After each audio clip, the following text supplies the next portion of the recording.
We haven't lost our interest. And now we're on part 2, and you keep talking. We were just saying, neither one of us has lost interest in Anything but. anything but. And it's just that today, I would say the problem is that there's a dearth of gentlemen that are even available. Everybody's kind of getting older. They're either married or many men of a certain age prefer to have 30-year-old girlfriends. Right. But even if you remain attractive, that's because still... they're not using their minds, they just... Right. Well, men do think with a different head. Yes, this is true. One thing I'll say... After they make love to a 30-year-old, it's like, okay, now what? So we can have a conversation after. Yes. It never turned me on. I don't want to get into that. But just for the audience, we have to give you your name again. Lorna Richards. Lorna Richards from South Africa, who's featured in the new film M. Go see it. It's out now, and you'll enjoy it. I hope you do. Yeah. And over here we have Barbara. Barbara Sternig, Sternig, author. Hold it a little higher, please. There you go. Cover your face. Former senior reporter with the National Enquirer for 20 years, and this book tells what it was all about. Great. And now we can get back to the conversations about, you said you guys are going to have a talk later. Yes, Lorna just said, we were just, I have a story coming out in the National Enquirer this week, which is really amazing because I haven't worked at the paper for a long time, but it's based on a very personal connection between myself and Marlon Brando's family, which his son Miko is a lifelong friend of mine, and I've been a friend of the family for a long, long time, and so based upon that, I was asked to do an interview with him about the family's brand new eco hotel, which is opening on Marlon's Tahitian island, Tetiaroa. So beautiful. And it's a fantastic thing. And so Miko and I sat and we just talked about life and all of the tragedies which have been visited upon the Brando family, and how he's the patriarch of the family now. He's the eldest son. Christian died, who was really the older one. But and he used to be with Michael Jackson. He was since 1983. Miko was Michael's personal bodyguard and head of security, and he still is involved in MJJ Productions. He still works with the Michael Jackson Company, and he's got these fabulous kids. His son Shane is going to be an actor. He's going to the Stella Adler. Stella, that's who taught him, Stella. Yep, and his grandson Shane Brando is now at Stella Adler. He's a doll, and his very amusing daughter Prudence is just in college now, but she's a cutie. So Barbara included me. Yes, Lorna's come in the with me. Brando family as well. She came with me one time to We went, the Brando home. We went to wasn't went that to Marlon Miko's- Brando's first one? His second wife. His second wife. Yes, Movita, which is the Movita. mother of Miko and Rebecca. And so I invited Lorna to come with me to a So I've party there been one time. for dinner with Mika Brando. It doesn't still have the house up on Mulholland Drive. No, that's gone. That's gone. Jack Nicholson bought it from who, her. they were both on the same little Right. cul-de-sac up there. This is, every time somebody mentions that house, I have to remember back the first time I ever... Miko was only 15 when I met him. He was so young, he did not drive, so every time we'd go out and hang out somewhere, I'd have to pick him up, of course. And so he'd say, well, come in to the driveway, but he said, don't get out of the car. My father has bears on the property. I couldn't get out of the car. He'd run out of the house. There were bears. Bear woman or bear? Bears. A bear. Bears. Really? Better than watchdogs. Anyway, so that property was sold after Marlon died. That had a lot of sad... Who bought it? Jack. Jack. Jack Nicholson bought it. Back, yeah. He's actually torn the house down. Every time I pass Ralph's on Ventura Boulevard in Coldwater, I always think of Marlon Brando coming down the hill.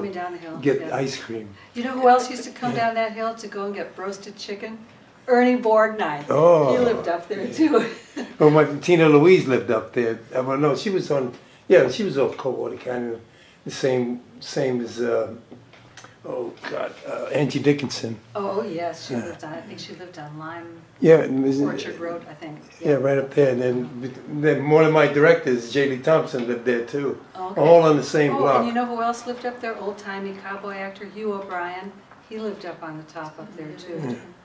at the top of A lot of stories up there. Yes, a lot of stories. Coldwater Canyon. Coldwater Canyon. Everybody thinks of Laurel Canyon. Oh, when we Oh, immigrated, we used to stay just off Coldwater Canyon, up Beverly Drive. It's Right. called Franklin Canyon. And my next door neighbor was Maud Adams.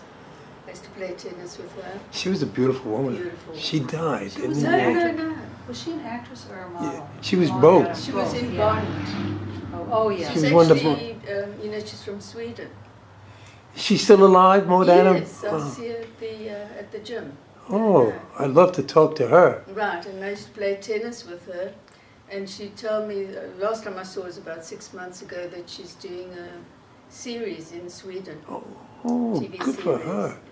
Because, you know, Sharon Farrell, Oh, Sharon. I know I- Sharon very well. Yes. she's done about 15 of my shows. Oh my I've gosh, had she's a- such a great gal. Isn't I she? love her. She's coming so back. She amusing. was in a car accident. She'll be here next week. Oh, She's going my to gosh.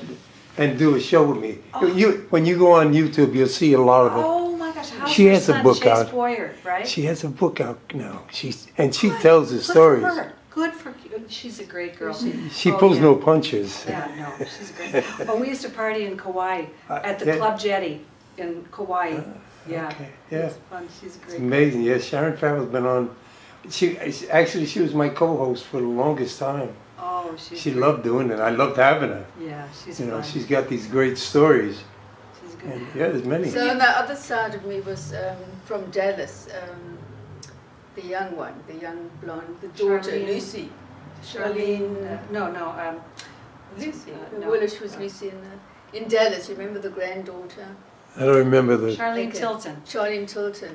So we just immigrated, and I've got 3 children. And this little blonde girl is walking past, and I said, "Excuse me." So she said, "Yes." I said, "Can you babysit for me one night?" They said, "Do you know who I am?" I said, "Do you know who I am?" And then, we became A few stories friends. about Charlene Tilton I could tell, but I won't. She's from South Africa. Is she British or is No, American? we're not she's- immigrated. She went to here. Hollywood High. Oh, there's someone else I'm thinking of. It's a British actress. Oh, you're thinking of the one from South Africa, Charlene Yeah, right. Charlize Theron. Theron. Maybe that's what I'm Yeah, thinking. that's who you're thinking Yeah. of. I'm gonna say because she's really good. Well, you know what? In Los Angeles, everybody lives near people in the industry. I even think of my little street just across the way, West Toluca Lake. Do you know who Giselle McKenzie is? Yeah, She sure, lived across the street from me. Did you ever watch Bewitched? sure. Larry Tate lived on my street. Did you ever watch until he died? Did you ever watch My Three Sons? Oh yeah, Ernie lives on my street. Did you ever watch? Did you ever hear of Sandra Bernhardt? yeah. The comedian. Madonna's, yeah. Yeah. She lived on my street. Yeah. And there's one other. They all ran away. So we Yeah, lived yeah. in Newton. Oh, and the most famous, fantastic person lived across the street from me. He's a face that you would recognize, maybe not the name. Robert Easton, the most famous dialect coach in Hollywood. Oh. He coached everybody. He coached Robin Williams, Nicolas Cage, Robert De Niro, you name it, he coached them for dialect. And he was a certified, actually, genius. Mm-hmm. Carson had him on his show one time, and he asked him to do, he read The Night Before Christmas, and he asked Bob Easton every line to do a different accent: Swedish, Japanese, Argentine. And Easton instantly changed gears, and he could give the perfect dialect from all these different countries on every line of the poem. No, he was a fantastic person, and Wow. he was an actor too. But he was in a lot of older movies, and he always played the kind of the hillbilly with the straw out of his teeth and the overalls Yeah. on. And he said, he had a certain way of doing that character that was just brilliant. But anyway, point is, in LA, they're everywhere. They're everywhere. Yeah, well, that's true. Yeah. Well, especially Toluca Lake, because that's Bob Hope's country, Bob Hope's lives just. I've been around- to Bob Hope's home with her. Remember? and it was close to the Oh, yeah, yeah, studios. Oh, I interviewed Bob in that Yeah. house. Yeah. Did you? Yeah. Yeah, I did. He gave me lunch. I was friends with Gary Crosby for a long time. Oh yeah. Gary was I like Gary, you know, sad life. As soon as he got happy, he died. Oh, You know, he got the cancer. He was really happily married finally. he died happy. Yeah, he It's did. important. No, he did that. It was like, you know, he had all that anger in him. Yes, he From- did. Are you scared to die? No. You know, Steve Jobs, I believe that it's true. He was surrounded by his children and his wife and his sister when he died. And his last words were, "Oh wow, oh wow, oh wow." Wonder what he saw. Wonder what he saw. We'll That's- never know But that, till we but get there. that doesn't sound like it's frightening, does it? Well, He saw if the you think ultimate- about death, it's not frightening. No. And then when you see... It's what you're leaving behind. You don't want to leave. It's, you know, when you go to sleep, you know, or if you get operated on, you're in a sense dead. Right. It's not your problem, it's other people's problem. Right. It really is. It's over. Well, you know, Yeah. just like Woody Allen said, I'm not afraid to die. I just don't want to be there when it happens. That's, know? Or is that 90% of life is getting out of bed? You know, which is really true. Well, you know- is that men oppose you? Really, No, you're saying 90% is getting out of bed. 90% of That's life for is getting men, out. obviously, when they start pausing. Oh, Men are pausing. oh, menopause and men. Yeah. Yeah, well, I might be going through. I don't know what I'm going through. And I never been married, so I don't know about that. But it's. Well, the thing about dying, I think about this. The thing about dying is you have to get packed before you can go. Even though you're not taking anything with What you, are you talking kind of about? have to get everything Packing your ready. emotions, So, the so, stresses, packing so what? it's ready for whoever walks in your house and steals Do you everything. You know, it's an interesting subject. Death. No, because people, you know, who come back from the dead. Well, I don't know about that. No, I'm talking about when they say. Oh yeah, that. They this You've had an wonderful out-of-body Yeah, experience. this wonderful white. They all see that white light. So I Right. mean, And it's so warm and comforting, and they don't want to come back. I see a white light right now. I see a white light. It's just the sun shining in our eyes. and it's like you know the light in the tunnel. It could be a train too. Exactly. So be careful. Oncoming locomotive. That's right. That's right. You know, people don't realize that. Speaking So of, get off death a little bit there. yeah, speaking of locomotives, Yeah. that's a perfect lead into my new book. Is it really? Well, kind of, because my Yeah. new book. My new book is called On Chestnut Street, and it's about childhood in little tiny Deerfield, Illinois in the 1940s.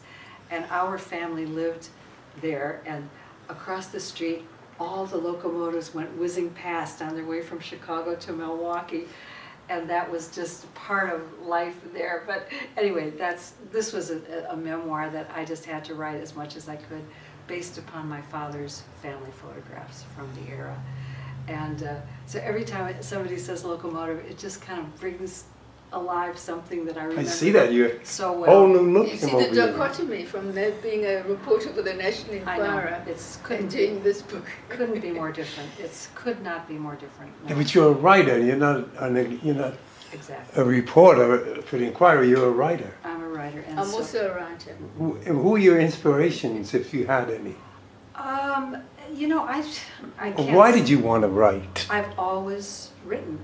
But I knew when I was 10 that was what I did, and my 5th grade teacher had a class magazine, and I wrote stories for it, and I knew from that moment on that that was my role in life. And I love English, love spelling, love punctuation, love language, lots of languages. And so it's just a natural thing. Natural. Yeah, I wouldn't say you need an inspiration. Your inspiration is your affinity for it, your talent with it. When you do sit down, it happens easily, and it's wonderful to have a profession which you love and which is easy for you to do. Now, do you find the new, like, computers compared to the typewriter? And God, it's fabulous. I love it as a writer because it's so easy to edit. It's so easy to edit.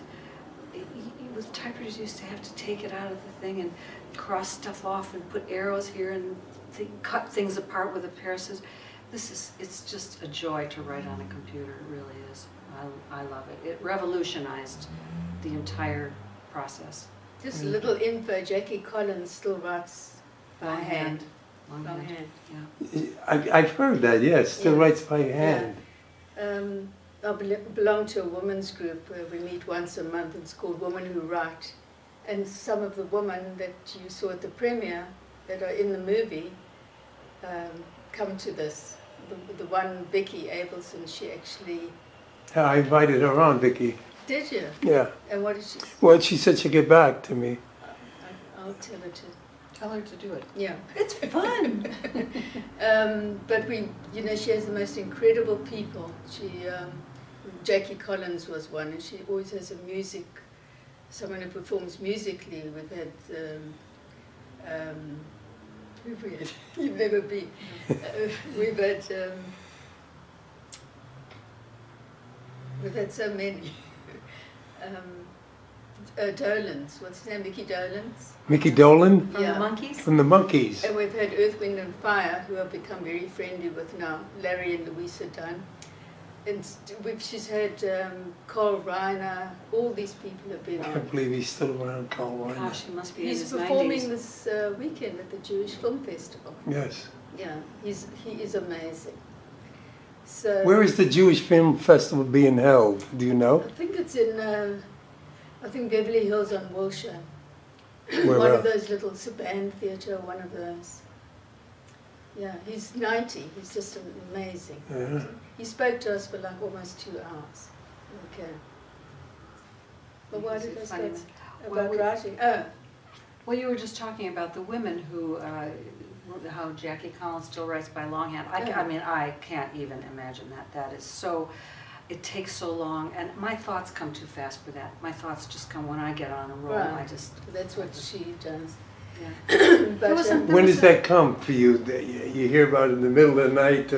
No, when I Oh. sit down, I've never had writer's block in my life. I mean, I worked as a reporter or for verbal block. so many, that's true too. But I never had that experience. When you have a story you have to write, obviously you're not going to have a block, you've got material. But I wrote both of the books that I've written from my own experiences, so those are there, you know. And yeah, it's, I find that it's just a great thing for me to have a computer that is so Do you write responsive. fiction too? No, I really haven't. She writes for Plays? the Have National you ever tried the screenwriting or playwriting? I really haven't. No, I haven't. No desire? Oh, I mean, I'd like to do it. Sure, I would. I'd like to take a class first, just so I kind of get a little bit of the conceptual thinking behind it. That would help. So I do it in the right way. I know at the Actors Studio they have a writers directors workshop. Do they? Yeah, Mark Rydell runs it. Oh my God! Oh, he's great. Yeah, it's a good Gosh, director. yeah. So I'm writing a book too. I have been for quite a few Really? years. What is the name of it? If you have a title yet, or what is it about? It's about my life story. About your love story? Life. Oh, life story. Yeah. I have to wait for a few people to be deceased before I can have it published. Ah, it sounds like a good one. And it's also actually the same sort of theme about aging. You know. How do you feel about aging? Hate it. I'm trying to think of a stronger word. Betty Allen, I mean not Betty, Betty Davis said, you know, you really got to be You've got to strong. be strong. Growing old It's age not for for sissies. sissies. That's the That's line. what Betty Davis It's said. not for sissies. Well, I mean, so far, I don't think either one of us has actually had any of these traumas of aging. It's just that the thought of it, I mean, when you see older people and you see that their health is failing or they can't walk Yeah, correctly, and I don't like that. Well, what about women your age who don't keep themselves, who are your age, who look like they're 20 years older than Well, you? they should keep themselves. But they don't. They never have. So I think Yeah, a lot that's of a good women. point. Yeah, you know. That's a very good Right. point. They never have. Right. Yeah. You see a lot of that when you go out. Somebody, I know when I used to go out west, or you travel the farm countries and this and that. I mean, the women. Right. I mean, I'm Italian. I love all women, Right. And even Starbucks said that. You know, all women are beautiful, all beautiful in different And ways. it is true, it is true. But I mean, some of them, I just, whoa, what happened here? They get married and all of a sudden, I think they it's like, haven't been loved properly. that's a good I'm point. not sure if that's it. So I'm just thinking of certain cousins of mine. They live in the Midwest. They got married young. They had children.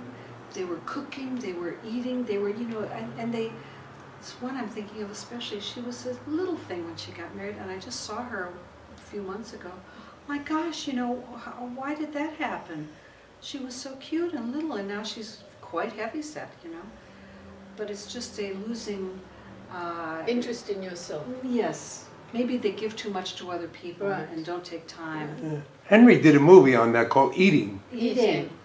And Yes. some of the cast from Eating are in the M word. Yes, yes. Right, they are. Right. But and I could see some of the feelings too, from Right. eating and the M word. You know, that was men should read What's it your too. self-image in everything?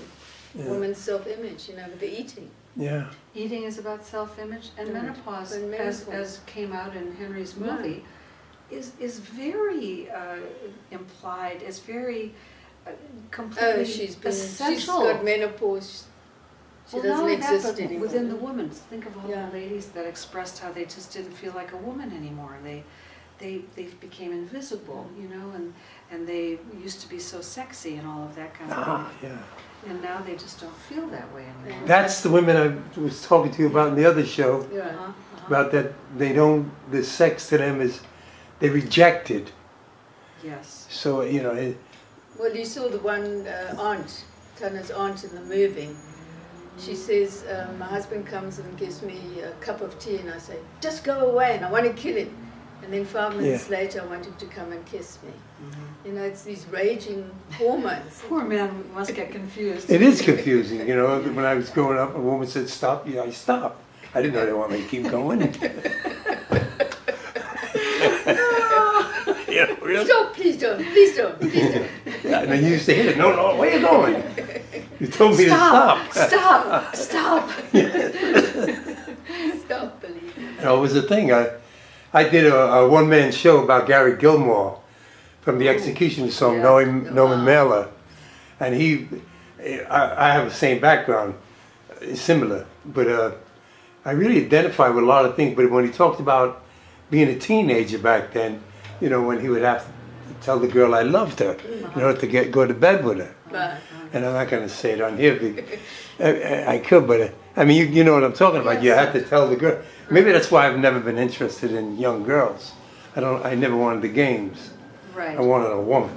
Well, remember that saying? It's men give love to get sex, and women give sex to get love. Right, I've heard that, yeah. Yeah, and That's true. I think there's a lot of truth in that. Say that again, please. Women give love to get sex, Right. and women, men give love to get sex, and women give sex to get love. No. Yeah. And it does, it makes so much sense. Well, that way everybody gets what they want, Yes. Or not. Really. or not. Yeah, it's, well, in the 60s I lived in Greenwich Village, 67, so I mean, that was an era of, Free love. forget about it. They used to call it free love. Free love back then, they called it. But I hung out in a lesbian bar called Kelly's Village West. And it was great because the women wanted a man every once in a while, but just wanted a man and then go home, you know. Really? You know, I mean, they wanted, you They know, wanted a man to go to bed with? Or- yes, to have sex with, Okay. but that was it. Okay, You nothing know, else. nothing else. No cuddling. No cuddling, and which was great for me, you know, as a man. Of course. So So has maybe, it really changed that much? so maybe men should go with lesbians? Is that what you're saying? Maybe women should go. Yeah. It was an interest. I learned a lot. Yeah. I had And you put it to use. you always put it to use. I mean, it was, you learned the feelings, and I got to know, you know, both sides Yes. with the women. Mm-hmm. I saw them when they were attracted to me and when they were attracted to another woman. Uh-huh. It was an interesting, the Greenwich Village was great. I was going to acting school, Sure. attending Oh bar. my gosh, what an era that must have been to be in You know. Greenwich Village. Oh, it was a good experience. And but as I talked about it I said, instead of picking up a script, I picked up a gun and I went away. It was more important for me to be a gangster than an actor. And that was my livelihood. That was your livelihood? Yeah. You were a gangster? Well, What do you mean? I'll send you a little, it's on YouTube, a little thing Oh, okay. about me. I'll have to look at that. We will both look. Yeah. There's a movie called Seven Ups. There was an organized crime task force in the Bronx. And those are the real cops that got me. My friend Richard Lynch, that was his first starring role. So we used to laugh about that. Because, they really arrested me. Did you have to do time? Yeah, you got 7 years and up. Oh my gosh. I you was did? in Attica, Sing Sing, all the places, Were yeah. you there for the concert? Yeah, just right after it. Oh my gosh. How exciting. Well, that's kind of... So you were in jail. I was in prison, yeah, and jails. What's the difference? Oh, prison is, okay. Well, the difference is we time. can't afford to have prisons and jails in yeah, South and Africa. it was a different era back then when I did it. But we're talking about, now, you have a website? I have a website, yes. Let's get that. I have two. It's onchestnutstreet.com is one of them. And then the other one is barbarasternig.com. But this book is available on Amazon. Secrets of a Tabloid Reporter is on Amazon. My website is actually, the Barbara Sternig website is just being created now. But On Chestnut Street is where you can go to buy the book about 1940s, filled with more than 200 pictures, vintage pictures. But this is really the snazzier, this is a little bit It's a more- great cover, too. I like it. Oh, thank you. But I will write that in when on the show. Do you have a website or a number or something? No, I don't have a website. Or but, email where people can get in touch with you? email, They can Facebook you, too. Facebook Sure, me too. sure. And are you on Facebook, Barbara? Yes. I Oh, am. good. Okay, so you'll have to friend me. Well, we will. My email is popslolly. It's lollipops, the other way around. Lollipop backwards. popslollY @AOL.com. Why did you pick that? Because my nickname is Lolly. Lolly. Lollipop? Lollipop, lollipop. Uh, Ooh, lolly, lollipop. And at that time, you were Pops Lolly, weren't you? Was. Yes. really? I was Pops Lolly. Pops Lolly, yeah. Pops. Lolly. Now go see the movie The M Word, and you can see this beautiful blonde. And you must have been, well, I bet you still stop traffic when you get in the bathing suit. Speaking of which, I was in France, and Brigitte Bardot crossed from one side of the street to another. And there's a lady that didn't take care of herself. No, but my God, then she was, and not only the traffic, the people Stopping in their traffic, thousands yeah. were following her. I've never seen a She sight gave her like life that. to the animals, which Yeah. I Yes. respect her Good for for. her. I Like love Tippi animals. Hedren, Good too. for her. Tippy, yes, yes, Another yes. great beauty who Yes, devoted herself. but she still kept in shape. I've actually been to Tippi Hedren's reserve that she has here. Does she still have it? I heard she was Yes. losing No, that. no, she's always been losing. She said that the vet bills were too high, so Right. she married him. Good. That's true, she married the No, I believe it. Listen, you got to do what It's you got the to most do. wonderful thing. Wonderful. It's kind of like Kim Novak. Oh, She that was a married that shame. too. Yeah. So thank you, ladies. And Pleasure. Thank you. this and was you. one. I'm going to say, what a pleasure. I wasn't expecting this, and it was. I actually didn't think you were going to come. I'm thrilled to have you, and you got to come back. We'd love to. Wonderful, wonderful, wonderful interview.